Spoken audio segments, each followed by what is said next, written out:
Bonjour, moi je m'appelle Émilie Delbès, je fais partie de la liste de Claire Chouinard d'Ouven à tout cœur. Et ça fait une dizaine d'années moi que je travaille dans le domaine de la santé-environnement, c'est-à-dire sur le lien fort entre la qualité de notre environnement et l'état de notre santé. Et au cœur de cette thématique-là, il y a l'alimentation. Et il me semble très important aujourd'hui de favoriser des projets de production alimentaire locale. Je pense qu'à l'échelon communal, il y a des tas de choses à faire en lien avec l'agglomération. Et dans cette liste, il y a plein de compétences en fait, qui peuvent rentrer en ligne de compte pour ce projet-là, dont les compétences de Philippe Colmar, qui est à côté de moi, qui est conseiller agricole, et avec qui on partage beaucoup d'idées sur ce qui est possible ici avec le potentiel agricole, des personnes qui sont déjà bien investies sur le sujet et qui nous aideront certainement dans ce projet. Alors j'espère que ça va vous intéresser et que vous aussi vous aurez envie de nous rejoindre pour monter cette filière de production alimentaire locale qui pourra à terme nourrir, alimenter les enfants des écoles de Douven. Philippe Colmar, conseiller agricole en production végétale dans le Chablais.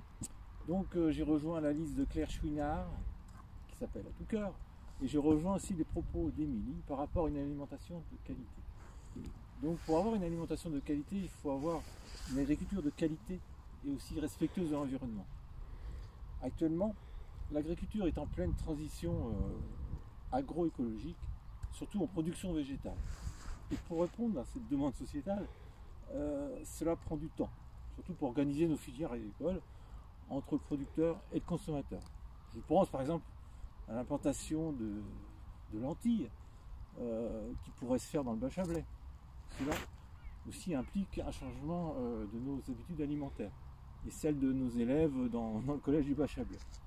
Car la loi Egalim prévoit d'ici 2022 50% d'alimentation de qualité, dont 20% en bio.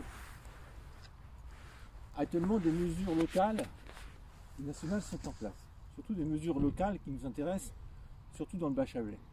Ces mesures locales ont été mises en place par le syndicat des eaux des rivières. Je pense à toutes les rivières que nous pouvons avoir dans le Bas-Chablais, le Panfio, le Renan, etc. etc.